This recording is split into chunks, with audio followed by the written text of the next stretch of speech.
When I'm out there on the ocean and I pop up on a wave, I almost feel like flying. I've spent most of my life being underwater.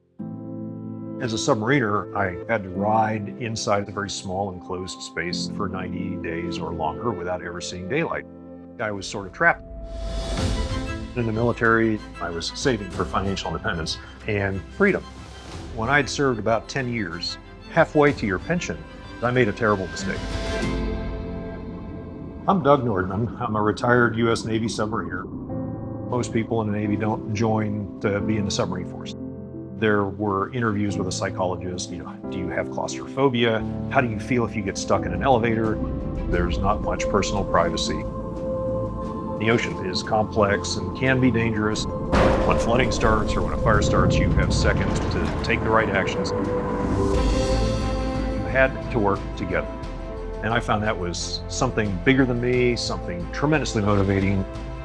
When I'd served about 10 years, I was screening for XO. It was the end of the Cold War, and the drawdown was happening faster than it should have.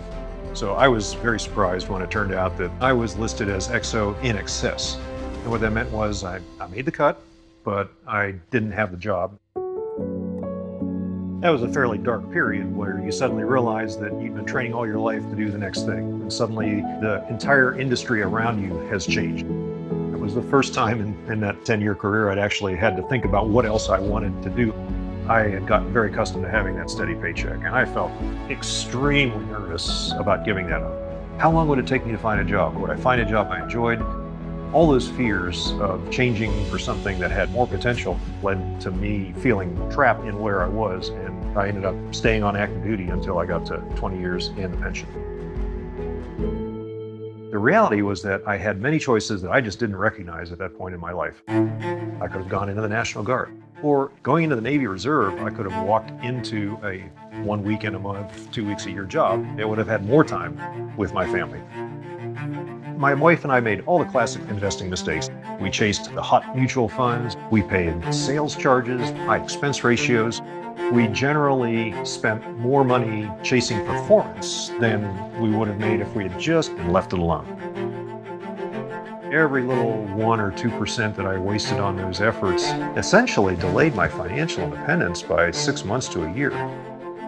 I wish that I'd had more financial knowledge. If somebody had told me that I needed to put down all my tools and go to a training session on how to invest in a thrift savings plan or how to save for retirement, I would have had a much better quality of life along the way.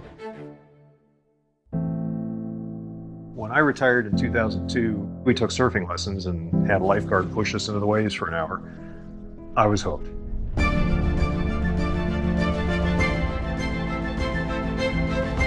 I've been surfing for almost 19 years. It challenges me. It's tremendously fulfilling. I've got the financial independence and the freedom to paddle out there and do that every day. I regret staying on active duty the way I did. By gutting it out to the pension, we just added more money onto the financial independence we'd already created for ourselves from our high savings rate. And it wasn't necessary. I try to pay it forward. Talking with other service members, other military families who teach military financial literacy so that they can make better choices. I would tell everybody, the resources are there.